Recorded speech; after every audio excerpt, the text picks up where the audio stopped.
बिस्मिल्लाहिर्रहमानिर्रहीम। अस्सलामु अलैकुम वरहमतुल्लाहि वबरकातुह। नाज़रीन से दरख्वास्त है कि वो हमारे चैनल को सब्सक्राइब करें और घंटी के निशान को दबाएं ताकि हर नई आने वाली वीडियो आपको मिल सके।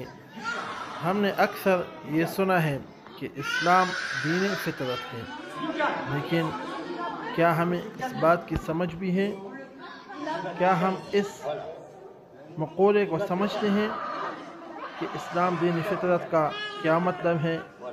आइए हम आपको एक ऐसी वीडियो दिखाते हैं जहाँ से आपको समझ आ जाए कि इस्लाम कैसे दीन फितरत है। Сейчас будет проходить имя наречения. Будем называть его Минне Нурлан. Бисмиллахир-рахманир-рахим. Прошу. Аллаху акбар, Аллаху акбар. Аллаху акбар, Аллаху акбар.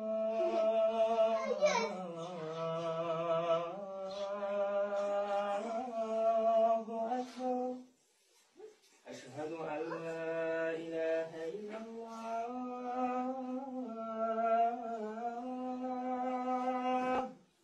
أشهد أن لا إله إلا الله.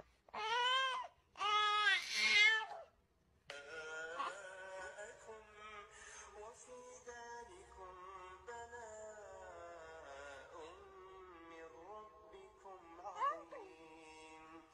وإذ تأذن ربكم لئن شكرتم لأزيدنكم ولئن كفرتم إن عذابي لشديد. وقال موسى إن تكفروا أنتم ومن في الأرض جميعا فإن الله لغني حميد. ألم يأتكم نبأ तो देखा आपने दोस्तों कैसे एक गैर मुस्लिम बच्चा जिसको उनका पादरी कान में उनके मज़हब के बारे में कुछ बता रहा है तो वो रोने लग जाता है, और एक मुसलमान का बच्चा वो रो रहा होता है, लेकिन जब उसके कान में अज़ान दी जाती है, अल्लाह ताला का नाम सुनाया जाता है और तिलावत कलाम पाक सुनाई जाती है तो वो रोते रोते चुप हो जाता है। इसी का मतलब इस्लाम दीन फितरत है कि इंसान की फितरत में ये शामिल है कि वो इस्लाम से मोहब्बत करता है। अल्लाह ताला हम सब की औलादों को नेक सालिह बनाए, और जिनकी औलाद नहीं है उनको अल्लाह ताला नेक व सालिह औलाद अता फरमाए। आमीन सुम्मा आमीन या रब्बल आलमीन।